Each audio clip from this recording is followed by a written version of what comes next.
ले बुढ़िया खाना खा। बहू ऐसे क्यों खाना देती है? ऐसे क्यों खाना दे रही हूँ? अरे तो शुक्र मना तुझे मैं खाना तक दे रही हूँ, वरना तेरे को तो खाना भी नसीब ना हो इस घर में। अरे पूरे दिन पड़ी रहती है काम की ना काज की, दुश्मन अनाज की। ये नहीं कि घर में कुछ काम करा दूं, पर नहीं, इस बुढ़िया को तो बैठे बैठे खाना खाना है। अरे शर्म नहीं आती तुझे जरा सी भी? तेरी बहू पूरे दिन काम करती रहती है और तू साइड में आराम करती रहेगी, पर नहीं, कोने में पड़ी पड़ी आराम करती रहेगी। ये जो तू पैर दर्द का बहाना बनाती है ना, किसी दिन दिमाग फिर गया तो मैं तेरे पैर तोड़ दूंगी। आई बात समझ में? खा खाना, ये खाना खाना है तो खा, वरना ये भी ले जाऊंगी। बहू खाना तो मैं खा लूंगी, पर ऐसे क्यों खाना देती है? तुझे पता है ना, मेरा बेटा सैनिक है, वो देश की सेवा कर रहा है, और तुम एक सैनिक की माँ के साथ ऐसा बर्ताव करती हो। मुझे बहुत अच्छे से पता है कि तेरा बेटा फौजी है और वहां बॉर्डर पे बैठा हुआ है। अरे वो देश की सेवा करने में लगा हुआ है, ना कि मेरी। यहाँ मैं पूरे दिन घर का सारा काम करती हूँ और तू बुढ़िया रानियों की तरह आराम करती रहती है। ये नहीं कि तुझे किसी वृद्धाश्रम छोड़ा है, पर नहीं, उसे तो मेरे ही मत्थे मरना था ना तुझे। यहाँ पे बैठी बैठी को खिलाती रहूं पूरे दिन। अब खाना है तो खा, वरना ये भी ले जाऊं। और सोच ले, जो आज ये खाना ले गई ना मैं, तो तुझे नसीब नहीं होने दूंगी एक भी टाइम का खाना। बहू मैं खाना खा लेती हूँ, मैं खा लूंगी, तब थाली लेके चली जाना। अच्छा, अब मैं तेरे को यहाँ बैठी बैठी को खाना भी परोसूं और फिर ये तेरी झूठी प्लेट भी उठाऊं? चुपचाप खाना खाओ और रसोई में रख दियो। आई बात समझ में?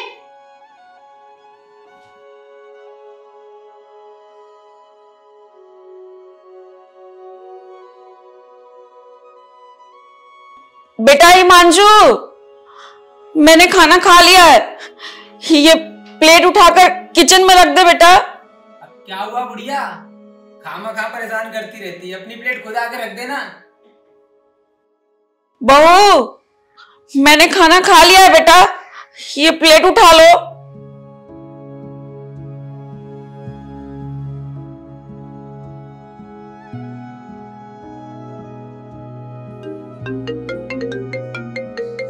लो, अब इसका कॉल आ गया। हेलो। हेलो मुस्कान, कैसी हो तुम? मैं तो अच्छी हूँ, तुम कैसे हो? मैं भी अच्छा हूँ, और तुम्हें पता है ना, मैं जल्दी आने वाला हूँ। कब आ रहे हो तुम? आने वाला हूँ। अच्छा तुम ये बताओ, मम्मी कैसी हैं? माँ तो बहुत अच्छी है। मैं उनकी टाइम टू टाइम सेवा भी कर रही हूँ और उन्हें टाइम पे दवाई भी दे रही हूँ, अच्छे से खाना भी खाती है और रेस्ट कर रही हैं वो। अच्छा बात कराना मम्मी से। बात करनी है? अच्छा अभी कराती हूँ बात। ले बुढ़िया, तेरे बेटे का कॉल है, अच्छे से बात करियो। अगर तूने ज्यादा चूचर करी ना, तेरी जबान काट दूंगी। आई बात समझ में? और ये तूने अभी तक प्लेट भी नहीं उठा के रखी। ले पकड़, बात कर। हेलो। हाँ मम्मी, कैसी हो आप? हाँ बेटा, अच्छी हूँ बेटा, तू कैसा है? अच्छा मम्मी, मुस्कान तुम्हारा ख्याल तो रखती है ना? हाँ बेटा, बहू मेरा बहुत अच्छे से ख्याल रखती है, टाइम से खाना देना, दवाई देना, मेरी बहुत सेवा करती है बेटा। तो तू मेरी चिंता मत कर, तू बस देश की सेवा कर।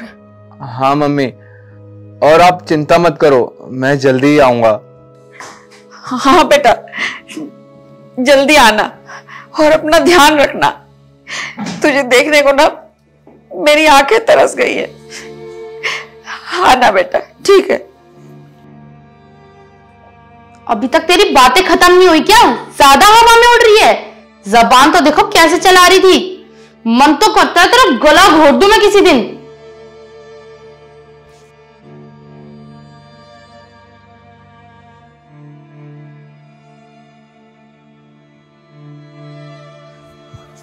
माँ। बेटा तू इतनी जल्दी कैसे आ गया? मैं बताता हूँ, उठो पहले आप। मुस्कान, मुस्कान। अरे अरुण, तुम कब आए?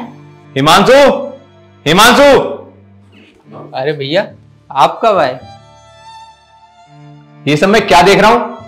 तुम ये कैसे बर्ताव कर रही हो माँ के साथ? क्या क्या देखा तुमने ऐसा? और तुम इतना चिल्ला क्यों रहे हो? अभी अभी आए हो, आराम से तो बात करो। अच्छा, तो तुम ये पूछ रही हो कि मैं चिल्ला क्यों रहा हूं? अरे मैंने अपनी आंखों से देखा तुम मम्मी के साथ कितनी बदतमीजी कर रही थी। ये सब क्या है? मम्मी को तुमने कितना नीचा दिखाया, उनके साथ कितनी घिनौनी हरकतें करी हैं, और तुम उनको खाना फेंक के दे रही हो। ये कहां के संस्कार हैं? अरे मुस्कान, तुमको शर्म आनी चाहिए। एक बुजुर्ग इंसान के साथ इस तरीके की हरकत करती हो। अगर कोई तुम्हारी माँ के साथ करे तब तुमको कैसा लगेगा? अरे ये तुम्हारी माँ के समान है, तुमने इनके साथ ऐसा किया, यही तुम्हारे संस्कार हैं। तुम्हारे माँ बाप ने यही सिखाया तुमको। क्या? कैसी बदतमीजी? और कौन सी बदतमीजी कर दी मैंने? अरे इतने अच्छे से तो रखती हूँ मैं माँ को, है ना माँ? अरे चुप करो तुम, मैंने सब कुछ अपनी आंखों से देखा है। जब मैं बाहर खड़ा था तब तुमने माँ को खाना फेंक कर दिया, और ये मैंने खुद देखा है। तुम फिर भी मेरे से झूठ बोल रही हो। अरे तुम्हें शर्म आनी चाहिए। मैं सब कुछ जान चुका हूं तुम माँ के साथ कैसे पेश आती हो। अरे तुम माँ को जलील करती हो, और मैं तुमसे उम्मीद ही क्यों रख रहा हूं? मुझे तो इस निकम्मे से बात करनी चाहिए। अरे वो तो दूसरे घर से आई है, पर आई है, तू तो अपना है ना। ये माँ के साथ ये सब करती रही और तू ये सब कुछ सहन करता रहा। मुझे तो शर्म आती है तुझे अपना भाई कहते हुए। तुझे ऐसे मेरी बात समझ नहीं आएगी, तुझे तो मैं सिखाता हूं। अरे तुझे शर्म आनी चाहिए, इन्होंने तुझे जन्म दिया है, ये तेरी सगी माँ है, फिर भी तूने ये सब किया। मैंने खुद देखा तू कितना माँ से उल्टा बोल रहा था। तेरी भाभी तेरी आंखों के सामने तेरी मम्मी को कितना उल्टा सीधा बोलती रही, तू ये सब कुछ देखता रहा। तेरे को बिल्कुल भी फील नहीं हुआ कि ये औरत तेरी माँ है? अरे ये औरत तो दूसरे घर से आई है, पर आई है, लेकिन तू तो इनका अपना खून है। तू ये सब सहन करता रहा, कम से कम तू तो ध्यान रख सकता था ना माँ का। इस चीज के लिए मैं तुम दोनों को बिल्कुल माफ नहीं करूंगा। और हाँ, मैंने तुमसे शादी करी इसीलिए करी ताकि तुम मेरी माँ का ख्याल रख सको, उनकी देखभाल कर सको। लेकिन तुमने क्या किया? तुमने मेरी माँ के साथ इतना मिसबिहेव किया, उनको इतना नीचा दिखाया। ये मैं कभी नहीं भूलूंगा। तुमने बहुत गलत किया है मेरी माँ के साथ। अरे तेरा तो फर्ज बनता है माँ की सेवा करना, लेकिन तूने क्या किया? तूने इनके साथ इतना घटिया बर्ताव किया। एक बात बता, अगर यही चीज मैं तेरी माँ के साथ करता, उनको उल्टा सीधा बोलता, उनको खाना फेंक कर देता, तब भी तेरे को ये अच्छा लगता? तब तू ये चीज सहन कर लेती? तो सोच मुझे कितना बुरा लगा होगा जब मैंने अपनी आंखों से देखा। मैं सहन कर सकता हूं ये? नहीं ना।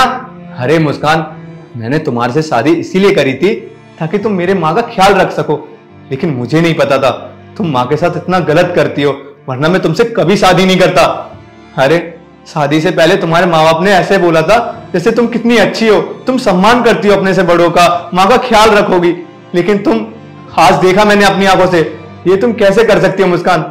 मतलब ऐसे करते हैं बड़ों का सम्मान? अरे वो तो अच्छा है, आज मैंने खुद अपनी आंखों से देख लिया कि तुम कितनी घटिया औरत हो, वरना तुम तो पता नहीं कब तक करती रहती माँ के साथ ये सब। और तू पता नहीं, तुझे तो मुझे भाई बोलने में भी शर्म आती है। तू मेरा भाई हो ही नहीं सकता। तूने माँ के साथ ये सब कुछ होते हुए देखा, फिर भी सहन करता रहा। तुझे मैं क्या ही बोलूं। एक बात याद रखियो, तू एक बेटा कहलाने के लायक तो बिल्कुल भी नहीं है।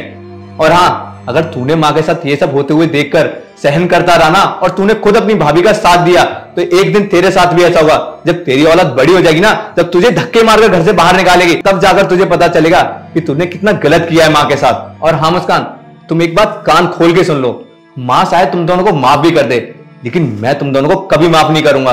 अरे तुम दोनों ने माँ की क्या हालत कर रखी है, देखो इन्हें। और हाँ मुस्कान, अगर मुझे पता होता ना कि तुम माँ के साथ ये सब घिनौनी हरकतें करोगी, तो मैं कभी इनको तुम्हारे भरोसे छोड़ता ही नहीं। अरे मैं इनका खुद ध्यान रख लेता। मैं वहां बॉर्डर पर खड़े रहकर देश की सेवा करता था। ये लगता था मुझे कि यहाँ पर तुम माँ की सेवा करती हो। दिन रात मेहनत करता था वहां पर, और यहाँ पर पैसे भेजता था ताकि तुम माँ का अच्छे से ख्याल रखो सको, पैसे की कमी ना पड़े, इसीलिए ताकि किसी चीज की कमी ना हो। लेकिन तुम माँ को सूखी रोटी दे रही हो, वो भी प्याज के साथ। माँ मुझे माफ कर देना, मेरे से बहुत बड़ी गलती होगी जो मैंने तुम्हें इन दोनों के भरोसे छोड़ा। अरे अरुण, तुम कैसी बातें कर रहे हो? अरे मैं माँ का पूरा अच्छे से ख्याल रखती हूँ, टाइम टू टाइम खाना देती हूँ, दवाई देती हूँ। और वो जो थाली तुमने कहा कि मैंने माँ को ऐसे खिसका के दी, वो मुझसे गलती से हाथ लग गया था, मैंने कुछ जानबूझ के नहीं किया, है ना माँ? मैं आपका बहुत अच्छे से ख्याल रखती हूँ, मैं माँ के पैर भी दबाती हूँ, और वो तो बस मैं घर के कामों में फ्रस्ट्रेट हो जाती हूँ, इसलिए चिल्ला दी थी। अरे चुप कर बेशरम औरत, सब कुछ मैं अपनी आंखों से देख चुका हूं, फिर भी तू झूठ बोलने की कोशिश कर रही है। अरे तुझे शर्म आनी चाहिए, कम से कम अब तो सच्चाई बता दे, अब तो सच बोल दे। अरुण बेटा, कोई बात नहीं, इनको माफ कर दे, इनसे नादानी हो गई है, बच्चे ही तो हैं, हो जाती हैं गलतियां कभी। बेटा, मैंने तुझे ये संस्कार तो नहीं दिए, जो ये करेगी वो भी तू इसके साथ करेगा, फिर तुझ में और उसमें फर्क क्या रह जाएगा। कोई बात नहीं, हो जाता है, और माँ तो होती है माफ करने के लिए। मैंने माफ कर दिया, तो तू भी माफ कर दे। बेटा देख, वो हमारे घर की लक्ष्मी है, अब ऐसे वो बाहर निकाल दी जाएगी, बदनामी हमारी होगी, और कहाँ जाएगी वो लड़की भी, वही ये घर भी तो उसी का है। नहीं माँ, मैं इन दोनों को कभी माफ नहीं करूंगा। इन दोनों ने जो हरकत करी है ना तुम्हारे साथ, वो माफी लायक नहीं है, वो सजा के लायक है, सजा के लायक, और इन दोनों को सजा मिलकर रहेगी। माँ, मैं देश की सेवा करने के साथ साथ एक बेटे होने का फर्ज भी निभाऊंगा। हम इस घर में एक पल भी नहीं रुकेंगे। आप चलिए मेरे साथ, चलो। प्लीज भैया, आप घर छोड़ के मत जाइए, मुझे अपनी गलती का एहसास हो गया है। आज के बाद मैं कभी ऐसा नहीं करूंगा, प्लीज मुझे माफ कर दीजिए। हाँ अरुण, प्लीज आखिरी चांस दे दो हमें, हम ना माँ का बहुत अच्छे से ख्याल रखेंगे। जब तुमने मेरी माँ के साथ इतना गलत किया, तो मैं तुम लोगों के साथ कैसे क्वालिटी टाइम स्पेंड करूंगा। देखो, मैं तुम दोनों को कभी भी माफ नहीं करूंगा, और इस घर में एक पल भी नहीं रुकूंगा मैं। अरुण प्लीज प्लीज अरुण, मेरी बात सुनो, मुझे बस आखिरी चांस दे दो, आगे से ऐसी कोई भी शिकायत का मौका नहीं मिलेगा। माँ प्लीज समझाओ ना, और आगे से ना हिमांशु भी बहुत अच्छे से ख्याल रखेंगे माँ का, हम कोई भी शिकायत का मौका नहीं देंगे। प्लीज अरुण, माफ कर दो हमें। हाँ भैया, आगे से ऐसा कभी नहीं होगा, मैं माँ का अच्छे से ख्याल रखूंगा, आप बस घर छोड़ के मत जाइए। देखो, मैं तुम दोनों को कभी भी माफ नहीं करूंगा, और इस घर में एक पल भी नहीं रुकूंगा मैं, ताकि तुम्हें ये ना लगे कि तुम्हारा पति तुम्हें ऐसे ही छोड़ के चला गया। हर महीने पैसे भेजता रहूंगा मैं तुम्हें। और हिमांशु, आज से हम तुम दोनों के लिए मर चुके हैं। चलो माँ।